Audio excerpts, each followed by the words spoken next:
मैं ये वीडियो बना रही हूँ उन बच्चों के लिए जिनको रीडिंग में प्रॉब्लम होती है, वो अभी भी टेक्स्ट पढ़ने में थोड़ी मुश्किल आती है। तो आप ये वीडियो देख के रीडिंग देना सीख सकते हो। बाद में मैं इस लेसन को एक्सप्लेन करके भी वीडियो बनाऊंगी और इसमें जो वर्ड के यूसेस होंगे उसको और फ्रेजल वर्ब के। लेकिन इस वीडियो में हम लोग इस टेक्स्ट को सिर्फ पढ़ेंगे, स्टोरी को। मोमेंट बुक का 3rd चैप्टर है ये, क्लास 9th का। So let's start. कहानी का नाम क्या है? Iswaran the Storyteller. It's not Iswaran. It's Iswaran the Storyteller. One night, Mahendra woke up from his sleep and saw a dark, cloudy form. He broke out into a cold sweat.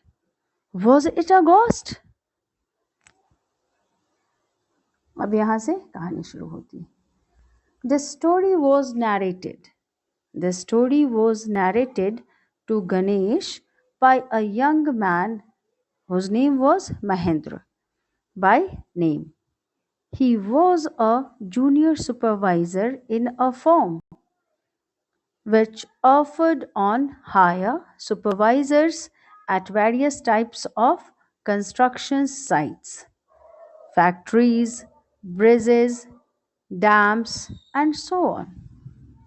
Mahend's job was to keep an eye on the activities at the work site. He had to keep moving from place to place every now and then, as ordered by his head office. From a coal mining area to a railway bridge construction site. From there, after a few months, to a chemical plant which was coming up somewhere. He was a bachelor. His needs were simple, and he was able to adjust himself to all kinds of odd conditions. Whether it was an ill equipped circuit house or a makeshift canvas tent in the middle of a stone quarry. But one asset he had was his cook. But one asset he had was his cook, whose name was Iswaran. The cook was quite attached to Mahendra and followed him uncomplainingly wherever he was posted. He cooked for Mahendra, washed his clothes, and chatted away with his master at night. He could weave out endless stories and anecdotes on varied subjects. Ishwaran also had an amazing capacity to produce vegetables and cooking ingredients seemingly out of nowhere in the middle of a desolate landscape with no shops visible for miles around.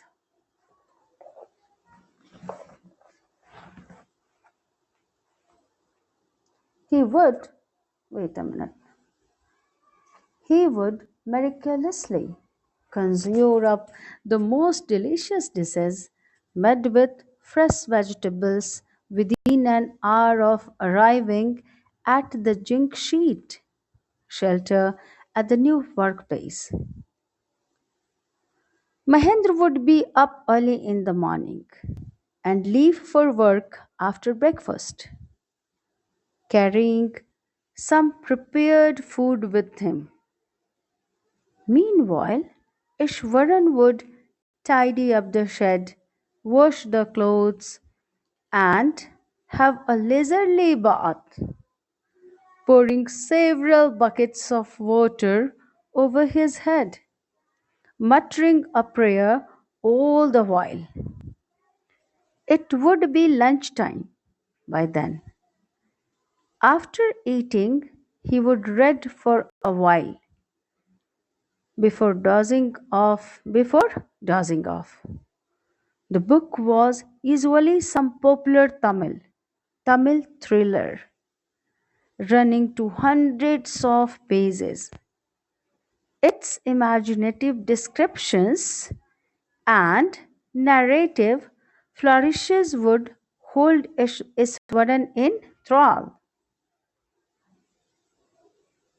His own description, his own descriptions were greatly influenced by the Tamil authors that he read. When he was narrating even the smallest of incidents, he would try to work in suspense and a surprise ending into the account. For example, instead of saying that he had come across an uprooted tree on the highway, he would say, with eyebrows suitably arched and hands held out in a dramatic gesture, the road was deserted and I was all alone. Suddenly, I spotted something that looked like an enormous bushy beast lying sprawled across the road. I was half inclined to turn and go back. But as I came closer, I saw that it was a fallen tree with its dry branches spread out. Mahendra would stretch himself back in his canvas chair and listen to Ishwaran's tales uncritically.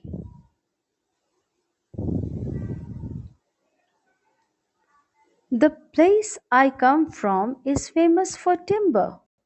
Who said? Iswaran would begin. There is a richly wooded forest all around. The logs are hauled onto the lorries by elephants. They are huge, well fed beasts. When they turn wild, even the most experienced Mahat is not able to control them. After this prologue, Iswaran would launch into an elaborate anecdote involving an elephant. One day, a tusker escaped from the timber yard and began to roam about, stamping on bushes, tearing up wild creepers, and breaking branches at will. You know, sir, how an elephant behaves when it goes mad? Okay, like this. You know, sir, how an elephant behaves when it goes mad? Iswaran would get so caught up in the excitement of his own story that he would get up from the floor and jump about, stamping his feet in emulation of the mad elephant. The elephant reached the outskirts of our town. Who said? Iswaran, breaking the fences down like matchsticks. He would continue. It came into the main road and smashed all the stalls selling fruits, mud pots, and clothes. People ran helter skelter in panic. The elephant now entered a school ground where children were playing, breaking through the brick wall. You read like this: the elephant now entered a school ground where children were playing. And what did elephant do? Breaking through the brick wall. All the boys ran into the classrooms and shut the doors tight. The grunt, beast grunted and wandered about, pulling out the football goalpost, tearing down the volleyball net, kicking and flattening the drum kept for water, and uprooting the shrubs. Meanwhile, all the teachers had climbed up to the terrace of the school building. From there, they helplessly watched the depredations of the elephant. There was not a soul below on the ground. The streets were empty, as if the inhabitants of the entire town had suddenly disappeared. I was studying in the junior class at that time. I was studying in the junior class at that time and was watching the whole drama from the rooftop. I don't know what came over me. Suddenly, I grabbed a cane from the hands of one of the teachers and ran down the stairs and into the open. The elephant grunted and menacingly swung a branch of tree which it held in its trunk. It stamped its feet, kicking up a lot of mud and dust. It looked frightening, but I moved slowly towards it, stick in hand. People were watching the scene, hypnotized from nearby housetops. The elephant looked at me red eyed, ready to rush towards me. It lifted its trunk and trumpeted loudly. At that moment, I moved forward and, mustering all my force, whacked the third toenail on the quick. The beast looked stunned for a moment. Then it shivered from head to foot and collapsed. At this point, Ishwaran would leave the story unfinished and get up mumbling, I will be back after lighting the gas and warming up the dinner. Mahendra, who had been listening with rapt attention, would be left hanging. When he returned, Ishwaran would not pick up the thread of the story right away. Mahendra would have to remind him that the conclusion was pending. Well, a veterinary doctor was summoned to revive the animal. Iswaran would shrug casually. 2 days later, it was led away by its mahat to the jungle. Well, how did you manage to do it, Iswaran? How did you bring down the beast? It had something to do with a Japanese art. I think, sir, karate or jujutsu. Jitsu, it is called. Jitsu, it is called. I had read about it somewhere. It temporarily paralyzes the nervous system, you see. Not a day passed without Iswaran recounting some story packed with adventure, horror, and suspense. Whether the story was credible or not, Mahendra enjoyed listening to it because of the inimitable way in which it was told. Iswaran seemed to more than make up for the absence of TV in Mahend's living quarters. One morning, one morning, when Mahendra was having breakfast, Ishwaran asked, "Can I make something special for dinner tonight, sir? After all, today is an auspicious day. According to tradition, we prepare various delicacies to feed the spirits of our ancestors today, sir." That night, Mahendra enjoyed the most delicious dinner and complimented Iswaran on his culinary skills. Culinary means cooking skills. He seemed very pleased, but unexpectedly launched into a most carish account involving the supernatural. You know, sir, this entire factory area we are occupying was once a burial ground.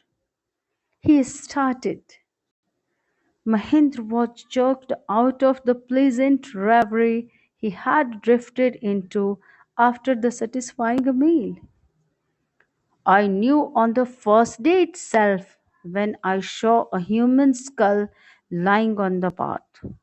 Even now, I come across a number of skulls and bones. Iswaran continued.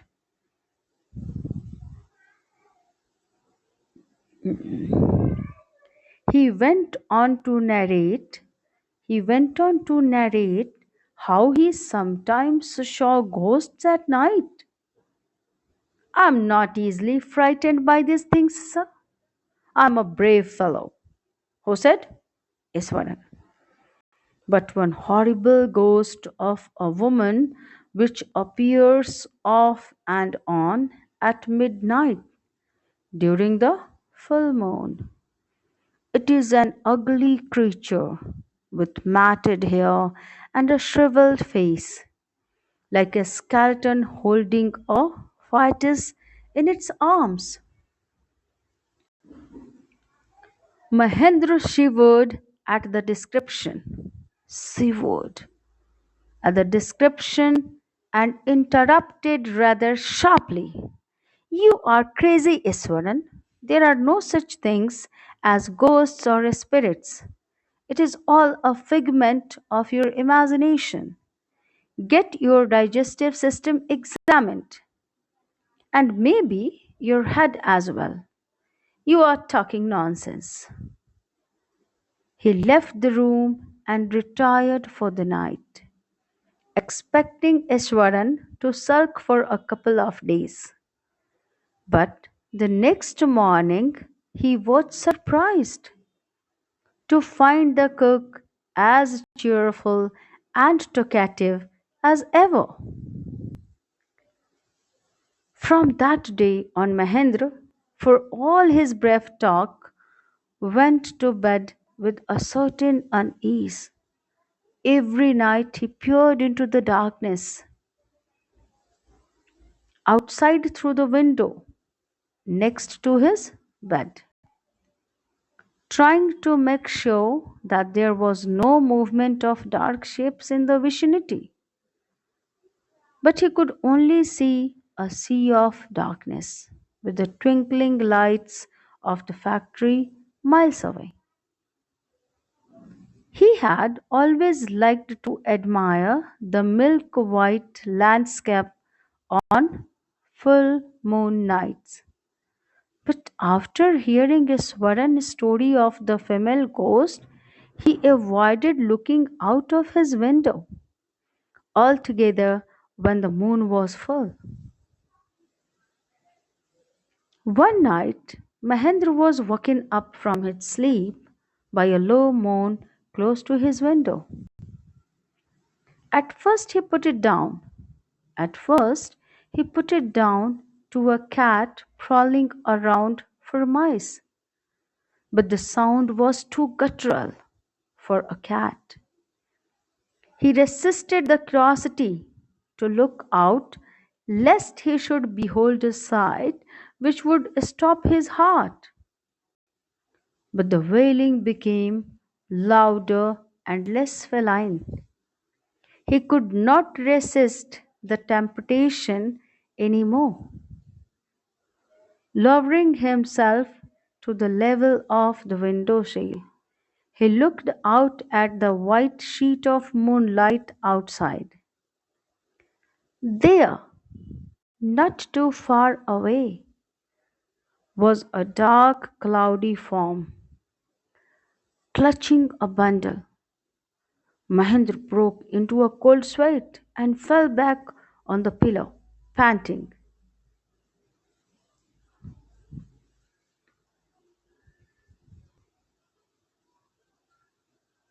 Now, as he gradually recovered from the ghastly experience, he began to reason with himself and finally concluded that it must have been some sort of auto suggestion, some some trick that his subconscious had played on him. By the time he had got up in the morning, had a bath, and come out to have his breakfast, the horror of the previous night had faded from his memory. Iswaran greeted him at the door with his lunch packet and his bag. Just as Mahendra was stepping out, Iswaran grinned and said, "Sir, remember the other day when I was telling you about the female ghost with the fetus in its arms? You were so angry with me for imagining things. Well, you saw her yourself last night. I came running hearing the sound of moaning that was coming from your room." A chill went out Mahen's spine. He did not wait for Iswaran to complete his sentence.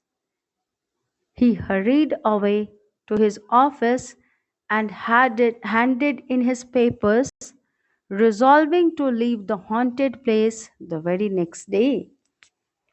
The story has been composed by R.K. Lakshman. Thanks for watching.